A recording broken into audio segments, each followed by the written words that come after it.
નમસ્કાર વિદ્યાર્થી મિત્રો, સ્વાગત છે આપ સર્વ વિદ્યાર્થી મિત્રોનું તમારી પોતાની YouTube ચેનલ ઓશન કોચિંગ ક્લાસીસમાં. વિદ્યાર્થી મિત્રો, તમારી પ્રથમ પરીક્ષાઓ ખૂબ જ નજીક આવી રહી છે અને પ્રથમ પરીક્ષાની તૈયારી કરવા માટે નવનીત કંપની દ્વારા વિકાસ પરીક્ષા લક્ષ્ય અસાઇનમેન્ટ લોન્ચ કરી દેવામાં આવ્યું છે, જેની અંદર હું નિકુંજ સર તમને ધોરણ 9 ની અંદર સામાજિક વિજ્ઞાન વિષયનું જે વિકાસ પરીક્ષા લક્ષ્ય અસાઇનમેન્ટ જે છે તેનું સંપૂર્ણ સોલ્યુશન કરાવવાનો છું.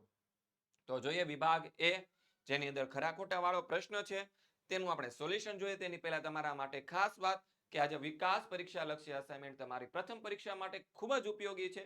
તો આવા ખૂબ જ ઉપયોગી એવા અસાઇનમેન્ટને તમારે ઘર બેઠા મેળવવા માટે 7046222254 આ કોન્ટેક્ટ નંબર ઉપર કોન્ટેક્ટ કરીને મંગાવી લેવાનું છે, અથવા તો આપણી જે આ લિંક છે મંગાવવા માટેની તે તમને નીચે ડિસ્ક્રિપ્શનમાં આપવામાં આવેલી છે, ત્યાંથી તમે તેનો ઓર્ડર કરી શકો છો.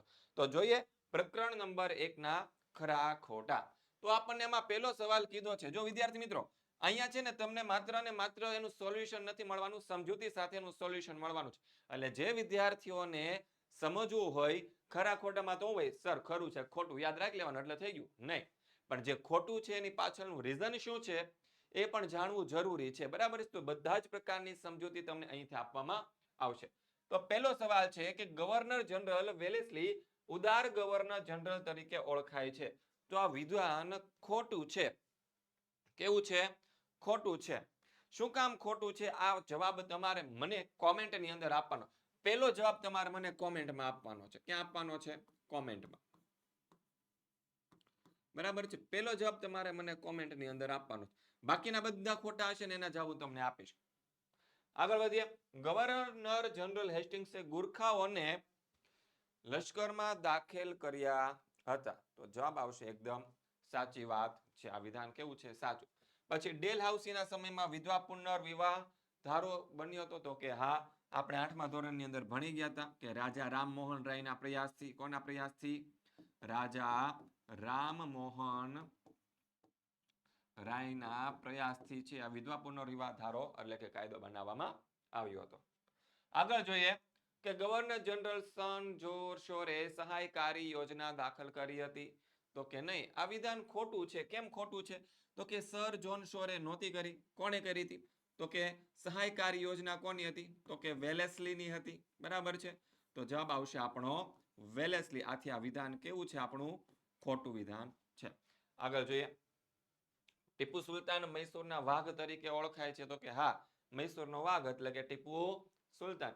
પછી આગળ જોઈએ પ્રકરણ નંબર 2 ના પ્રશ્ન કે એશિયામાં રાષ્ટ્રભાવના ઉગ્ર અને સંકુચિત સ્વરૂપની હતી. જો અહીંયા દ્વિતીય વિશ્વયુદ્ધના સમયની પહેલાની વાત છે તો એશિયામાં નહોતી આ રાષ્ટ્રભાવના. એશિયામાં ઉગ્ર અને સંકુચિત સ્વરૂપની નહોતી. ક્યાં હતી? તો કે યુરોપમાં હતી. ક્યાં હતી?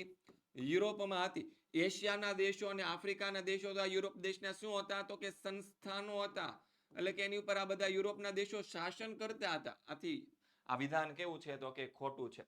જર્મનીએ સેડાનના યુદ્ધમાં ફ્રાન્સને પરાજય આપ્યો હતો. તો કે હા, જર્મનીના યુદ્ધમાં સેડાનના યુદ્ધમાં ફ્રાન્સને પરાજય આપ્યો હતો અને એ યુદ્ધ પૂરું થયું પછી જે સંધિ કરવામાં આવી એને કહેવાય છે ફ્રેન્કફર્ટની સંધિ.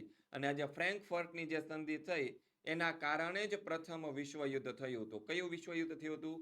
પ્રથમ વિશ્વયુદ્ધની શરૂઆત થઈ હતી. પછી આગળ જોઈએ ત્રીજો સવાલ. 6 દાયકા સુધી બિન યુરોપિયન દેશોમાં સંસ્થાનો સ્થાપવાનો ઇજારો એકમાત્ર ઇંગ્લેન્ડ પાસે રહ્યો હતો. તો કે આ વિધાન ખોટું છે. કારણ કે ઇંગ્લેન્ડ પાસે નહોતો. કોની પાસે હતો? તો કે સ્પેન પાસે હતો. કેમ સ્પેન પાસે હતો? તો કે ભાઈ યુરોપિયન દેશો જે હતા, કયા? તો કે પશ્ચિમના યુરોપિયન જે દેશો હતા એ આજુબાજુના પ્રદેશો પણ એશિયા અને આફ્રિકાની અંદર પોતાના સંસ્થાનો સ્થાપતા હતા, બરાબર છે. એની અંદર ઇંગ્લેન્ડ થઈ ગયું, પછી આ સ્પેન થઈ ગયું, ફ્રાન્સ થઈ ગયું. એમાંથી સ્પેન છે અને ઘણા બધા પ્રદેશો જીતી લીધા હતા. એમાંથી થોડાક પ્રદેશો પાછળથી ફ્રાન્સ પાસેથી પડાઈ લીધા, એટલે કે એની પાસેથી યુદ્ધ કરીને જીતી લીધા થોડાક પ્રદેશો. પણ એ સમયે જે છે જે પોર્ટુગલના રાજવી હતા, કોણ હતા? પોર્ટુગલના જે રાજવી હતા એનું શું થઈ ગયું? તો કે એનું મૃત્યુ થઈ ગયું. શું થઈ ગયું? મૃત્યુ થઈ ગયું. પોર્ટુગલના રાજવીનું થઈ ગયું એ સમયે મૃત્યુ. એને કોઈ સંતાન હતું નહીં. અને સંતાન નહોતું. આથી લોહીના સંબંધ એટલે કે પોર્ટુગલના રાજ્ય અને સ્પેનના જે રાજા હતા ને એ બંને ભાઈ જેવા હતા.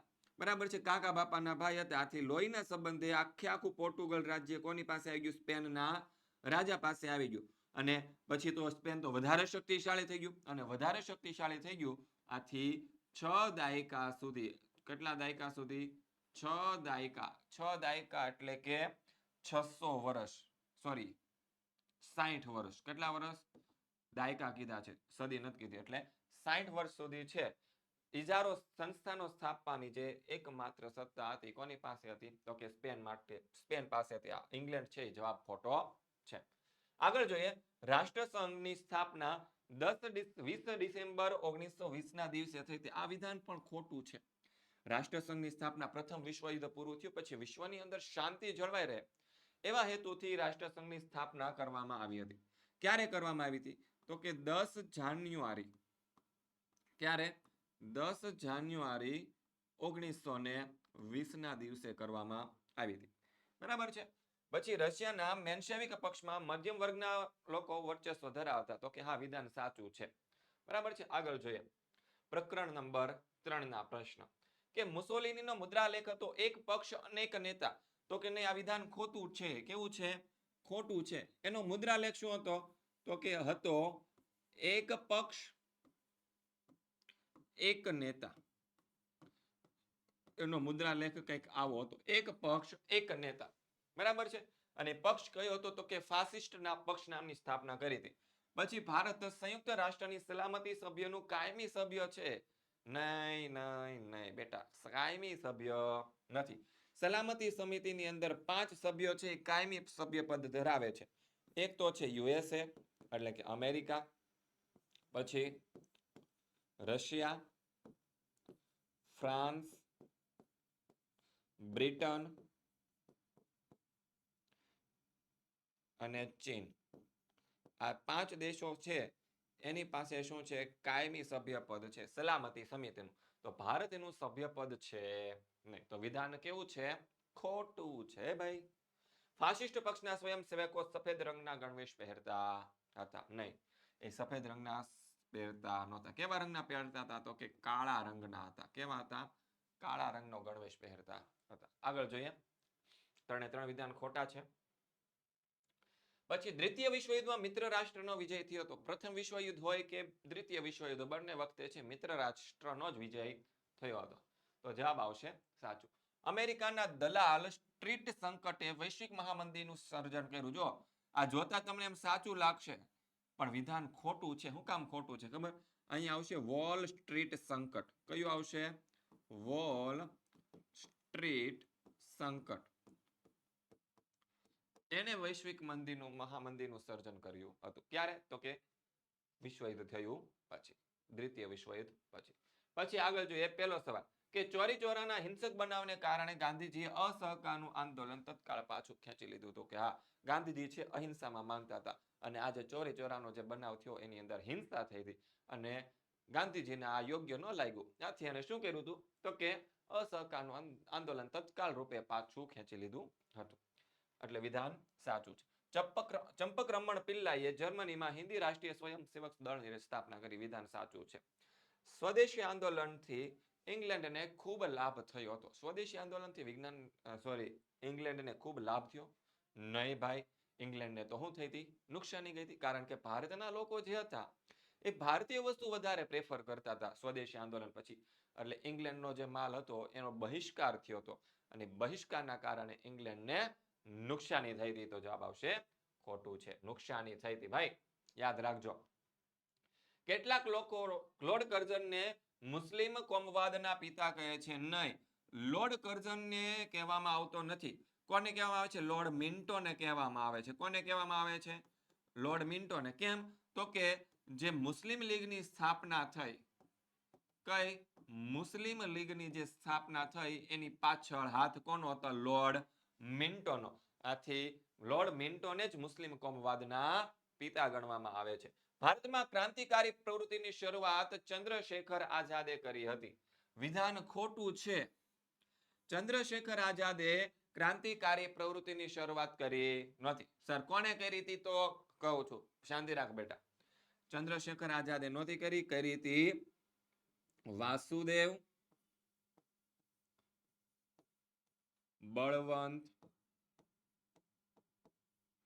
ફડકે. વાસુદેવ બળવંત ફડકે જે છે એને ભારતની અંદર ક્રાંતિકારી પ્રવૃત્તિની શરૂઆત કરી હતી. તો વિધાન ખોટું છે. વિદ્યાર્થી મિત્રો, તમે આજે સરસ મજાનું વિકાસ પરીક્ષા લક્ષી અસાઇનમેન્ટ જોઈ રહ્યા છો. એનું સોલ્યુશન સાથે સંપૂર્ણ પીડીએફ તમારે જોઈતી હોય અને એ પણ સમજૂતી સાથેની, તો તમારે શું કરવાની છે? તો કે આપણી એપ્લિકેશન છે ocean coaching classes play store માંથી તમને મળી જવાની છે. તો ત્યાં જઈને તમે ઓશન કોચિંગ ક્લાસીસ નામની એપ્લિકેશન ડાઉનલોડ કરી લો અને ત્યાંથી તમે છે આ બધી જ પીડીએફ તમે ત્યાંથી મેળવી શકો છો. અને પીડીએફ મેળવવા માટેની લિંક છે તમને નીચે ડિસ્ક્રિપ્શન બોક્સમાં આપેલી છે. જો એપ્લિકેશનની અંદર કોઈ ખ્યાલ નથી આવતો તો કોલ કરીને તમે કોન્ટેક્ટ કરી શકો છો. પ્રકરણ નંબર 8 જોઈએ કે ભારત ધર્મની દ્રષ્ટિએ બિન સાંપ્રદાયિક દેશ છે. કેવો દેશ છે? બિન સાંપ્રદાયિક રાષ્ટ્ર છે. તો કે હા, વિધાન સાચું છે. ધર્મની દ્રષ્ટિએ બિન સાંપ્રદાયિક છે. બધા જ ધર્મના લોકો ભારતની અંદર રહી શકે છે. ભારતે લોકશાહી શાસન પદ્ધતિ અપનાવી છે. અરે બાપા, આ તો નાના હતા ત્યારથી તમે ભણતા હો, ખબર જ હોય ને. ભારતનું બંધારણ અપરિવર્તનશીલ છે. નહીં, ભારતનું બંધારણ પરિવર્તનશીલ છે. એમાં જ્યારે જેવો સુધારો કરવો હોય ને એવો થઈ શકે છે. આથી પરિવર્તનશીલ છે. કેવું છે? પરિવર્તનશીલ છે, અપરિવર્તનશીલ નથી. જો અહીંયા લખી દેવાનું કે પરિવર્તનશીલ છે. કેવું છે? પરિવર્તનશીલ છે. આગળ જોઈએ કે ભારતના નાગરિકો બેવડું નાગરિકત્વ ધરાવે છે. નહીં, ભારતના નાગરિકો બેવડું નાગરિકત્વ ધરાવતા નથી. કેમ? તો કે ભારત દેશના લોકો છે ને એક જ નાગરિકત્વ મળે છે, સંપૂર્ણ ભારત દેશનું નાગરિકત્વ મળે છે. પણ બેવડું નાગરિકત્વ કયા દેશના લોકો ધરાવે છે? તો કે અમેરિકા જેવા દેશના લોકો. અમેરિકા દેશના લોકો છે એ શું ધરાવે છે? બેવડું નાગરિક. સર બેવડું એટલે શું? એને બે દેશનું નાગરિકત્વ મળે? તો કે નહીં બેટા, બે દેશનું નાગરિકત્વ નથી મળતું. એને એક પોતાનો જે અમેરિકા દેશ છે એનું એક નાગરિકત્વ મળે અને અમેરિકા દેશના જે સ્ટેટ શું છે, સ્ટેટ અથવા તો રાજ્યની અંદર રહેતા હોય. ઉદાહરણ તરીકે આપણે જોઈએ કે ભાઈ કોઈક વ્યક્તિ છે એ અમેરિકા દેશની અંદર રહે છે અને એના કેલિફોર્નિયા રાજ્યમાં રહે છે. કયા રાજ્યમાં રહે છે? કેલિફોર્નિયા રાજ્યમાં રહે છે. તો એને કેલિફોર્નિયા રાજ્યનું પણ નાગરિકત્વ મળે. એક આ દેશનું નાગરિકત્વ અને એનું પોતાના બીજા રાજ્યનું નાગરિકત્વ, બે રાજ્યના નાગરિકત્વ એને મળે છે. પણ ભારતમાં એવી સિસ્ટમ છે નહીં. લોકસભા કાયમી ગૃહ છે? તો કે નહીં. આ વિધાન કેવું છે? તો કે ખોટું છે. કેમ? તો કે રાજ્યસભા જે છે ને, કયું? રાજ્યસભા એ કાયમી ગૃહ છે. અને લોકસભા તો શું છે? તો તે લોકસભાની ચૂંટણી તો દર 5 વર્ષે થાય. એના સમયગાળો પૂરો થાય એટલે લોકસભાનું શું કરી દેવામાં આવે? તો કે વિસર્જન કરી દેવામાં આવે. આથી લોકસભા એ કાયમી ગૃહ છે નહીં. ઓકે, તો વિધાન ખોટું છે. ત્યારબાદ જોઈએ પ્રકરણ નંબર 9 કે જાહેર નોકરીમાં અનામત બેઠકો ફાળવણી છે એ સમાનતાના હકનો ભંગ ગણાય છે. તો કે નહીં, જાહેર નોકરીમાં અનામત બેઠકોની ફાળવણી છે એ સમાનતાના હકનો ભંગ ગણાતો નથી. કારણ કે આર્થિક રીતે અને સામાજિક રીતે જે પછાત વર્ગના લોકો છે એને ઉપર લાવવા માટે, એનું જીવન ધોરણ સુધારવા માટે આ અનામત વાળી સિસ્ટમ છે તે લાગુ કરવામાં આવી છે. એના કારણે એ સમાનતાના હકનો ભંગ ગણાતો નથી. એટલે વિધાન સાચું છે. રાજ્ય સરકાર ધાર્મિક સંસ્થાઓની મિલકતનું સંપાદન કરવાનો હક ધરાવે છે? તો કે હા, ધરાવે છે. પછી જીવન જીવવાનો હક એટલે કે અસ્તિત્વ ટકાવી રાખવાનો હક. યસ, સાચી વાત છે. આગળ જોઈએ, બાળમજૂરીનું આચરણ સામાજિક કલંક ગણાય છે? નહીં. જો આમ જોતા બધી વસ્તુ સાચી લાગે. બાળમજૂરીનું આચરણ સામાજિક કલંક ગણાય છે કે આપણે કોઈની પાસે બાળમજૂરી ન કરાવવી જોઈએ, બરાબર છે? પણ નહીં બેટા, ખોટી વાત છે. અહીંયા શબ્દ એવો આવે, સામાજિક કલંક નથી ગણાતું, તે શિક્ષાપાત્ર ગુનો ગણાય છે. શું ગણાય છે? તો કે શિક્ષાપાત્ર ગુનો ગણાય છે. કોને? તો કે બાળમજૂરીને. આથી આ વિધાન કેવું છે? ખોટું છે. પછી આગળ જોઈએ, રાજનીતિના માર્ગદર્શક સિદ્ધાંતો રાજ્યની સત્તાને મર્યાદિત કરે છે? તો કે નહીં, રાજનીતિના માર્ગદર્શક સિદ્ધાંતો રાજ્યની સત્તાને મર્યાદિત કરતા નથી. તો કોણ કરે છે સર? તો કે મૂળભૂત હકો છે ને, કોણ છે? મૂળભૂત હકો એ રાજ્યની સત્તાને શું કરે છે? તો કે મર્યાદિત કરે છે. તો વિધાન આવશે ખોટું. પ્રકરણ નંબર 13 જોઈએ તો ભારતનું ક્ષેત્રફળ જગતના ભૂ ક્ષેત્રફળના આશરે 2.42% ભાગ છે. તો કે હા, સાચી વાત છે. ભારતની પૂર્વ પશ્ચિમ લંબાઈ આશરે 2933 કિલોમીટર છે. તો કે હા, પૂર્વથી પશ્ચિમ. તો કે હા, વિધાન સાચું છે. ભારતના લક્ષદ્વીપ ટાપુઓ અરબ સાગરમાં આવેલા છે. તો કે હા, આવેલા છે ભાઈ, તો આવેલા છે, એમાં આપણે શું કહીએ કે અરબ સાગરમાં જ આવેલા છે. અને જો એવું પૂછાય કે બંગાળની ખાડીમાં કયા ટાપુઓ આવેલા છે, કઈ જગ્યાએ? બંગાળની ખાડી. તો બંગાળની ખાડીની અંદર આવશે અંદમાન અને નિકોબાર ટાપુઓ. કયા ટાપુઓ? અંદમાન અને નિકોબાર ટાપુઓ ક્યાં આવેલા છે? તો કે બંગાળની ખાડીમાં. ભારતની પ્રમાણ સમય રેખા 80° પૂર્વ રેખાંશ રૂપ છે. તો કે વિધાન સાચું છે. તમારા વિકાસ અસાઇનમેન્ટની અંદર ત્યાં ખોટું લખ્યું છે, પણ વિધાન સાચું છે. શું છે? કેવું છે? સાચું છે. બરાબર છે. અને આ જે પ્રમાણ સમય રેખા છે ભારતની અંદરથી 5 રાજ્યમાંથી પસાર થાય છે. કેટલા રાજ્યમાંથી પસાર થાય છે? તો કે 5 રાજ્યમાંથી પસાર થાય છે. પસાર થતી નથી. ભારત સૌથી મોટો લોકશાહી ધરાવતો દેશ છે. વિધાન સાચું છે. આગળ જોઈએ. માઉન્ટ એવરેસ્ટ ને ભારતના સાગર મથા કહે છે. 1 મિનિટ, અહીંયા એક મિસ્ટેક હોય ને એવું મને લાગે છે. ભારત સૌથી મોટો લોકશાહી ધરાવતો દેશ છે. અહીંયા આવો પ્રશ્ન ન હોઈ શકે. ઓકે છે તો ખરા આમાં આવો પ્રશ્ન, વાંધો નહીં. આ ચેપ્ટર ઓકે, વાંધો નહીં, ચાલો જોઈ લઈએ. આગળ જોઈએ પ્રકરણ નંબર 14. માઉન્ટ એવરેસ્ટને ભારતમાં સાગર મથા કહે છે. તો કે નહીં, માઉન્ટ એવરેસ્ટને ભારતમાં સાગર મથા કહેવામાં આવતું નથી. તેને ક્યાં કહેવામાં આવે છે? તો કે નેપાળ દેશની અંદર તેને સાગર મથા કહેવામાં આવે છે. બોક્સાઇટ હલકી ધાતુમય ખનિજ છે. તો કે છે, તો છે. વિધાન સાચું છે. પતકાઈ ટેકરો અરુણાચલ પ્રદેશમાં આવી છે. તો કે હા, આવી છે. આગળ જોઈએ. છોટા નાગપુરના ઉચ્ચ પ્રદેશ છત્તીસગઢ રાજ્યમાં આવે છે. નહીં, વિધાન ખોટું છે. છત્તીસગઢ રાજ્યમાં નથી આવતું. એ આવે છે ઝારખંડ રાજ્યમાં. કયા રાજ્યમાં? ઝારખંડ રાજ્ય પાસે આવે છે. નર્મદા અને તાપી નદી અરબ સાગરને મળે. તો કે હા, મળે છે ભાઈ, મળે છે. વિધાન સાચું છે. આગળ જોઈએ પ્રકરણ નંબર 15 કે ગંગા અને યમુનાનો સંગમ અલ્હાબાદ પાસે થાય છે. હા, અલ્હાબાદ છે એની જગ્યાએ આવું પણ પૂછી શકાય ભાઈ, પ્રયાગરાજ પાસે. તો પણ શું આવશે? વિધાન સાચું જ આવશે. પ્રયાગરાજ પાસે થાય છે તો પણ વિધાન કેવું છે? સાચું છે. કાવેરી નદી પશ્ચિમ ઘાટની નીલગિરી શ્રેણીમાંથી નીકળે છે. તો કે નહીં, વિધાન ખોટું છે. કારણ કે બ્રહ્મગીરીની પર્વત શ્રેણીમાંથી નીકળે છે. ક્યાંથી નીકળે છે? બ્રહ્મગીરીની પર્વત શ્રેણીમાંથી નીકળે છે.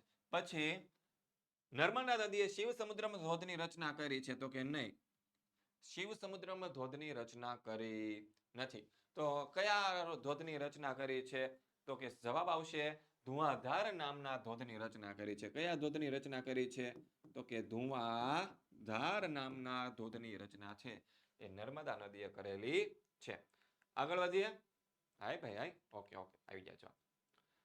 તાપી નદી સાતપુડા પર્વતમાંથી નીકળે છે. હા ભાઈ, નીકળે છે. ચિલ્કા સરોવર લઘુન સરોવર છે. તો કે આ છે. વિધાન સાચું છે. બસ વિદ્યાર્થી મિત્રો, તમે જો ધોરણ 9 ની વિશે વધારે અપડેટ મેળવવા માંગતા હોય તો આપણા WhatsApp ગ્રુપની અંદર જોડાઈ જવાનું છે. અને WhatsApp ગ્રુપમાં જોડાવા માટેની લિંક તમને નીચે ડિસ્ક્રિપ્શનમાં આપી દીધેલી છે. તો ત્યાં જઈને વધારે માહિતી મેળવી શકો છો. WhatsApp ગ્રુપની અંદર તમને અવનવી માહિતી મળ્યા કરશે. આ સિવાય 70 46 22 22 54 આ કોન્ટેક્ટ નંબર ઉપર પણ કોન્ટેક્ટ કરીને તમે વધારે માહિતી મેળવી શકો છો. જો વિડીયો સારો લાગ્યો હોય, તમને મદદ થઈ હોય તો OCC is the best આવી મને એક ખાલી કોમેન્ટ કરી દેજો ને બેટા. બસ એટલું જોતું. તમારી કોમેન્ટ જોતી છે ને એક લાઈક જોતી છે, બીજું કાંઈ જોતું નથી. તો વિડીયો સરસ લાગ્યો હોય, તમને સોલ્યુશન મળ્યું હોય, સમજૂતી સાથેનું સોલ્યુશન મળ્યું હોય તો આપણી ચેનલ સાથે જોડાયેલા રહેજો. મળીએ છીએ નેક્સ્ટ ક્વેશ્ચનના સોલ્યુશન સાથે, નેક્સ્ટ પ્રશ્નના સોલ્યુશન સાથે. ત્યાં સુધી જય હિન્દ, જય ભારત.